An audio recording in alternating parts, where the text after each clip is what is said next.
No. That's something else. But there's some guts. And Oh, dude. it's all over my helmet too. Oh my God, Dude. that's freaking foul. This is something people don't talk about. Part of being a trophy truck is you have to realize when you see a bird at you, you can't flinch.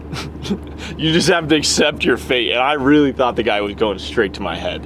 And like he dove right before. And I know it sounds bad, but when you're going 110, a bird to the face, it's not pleasant. But he did just kind of disintegrate.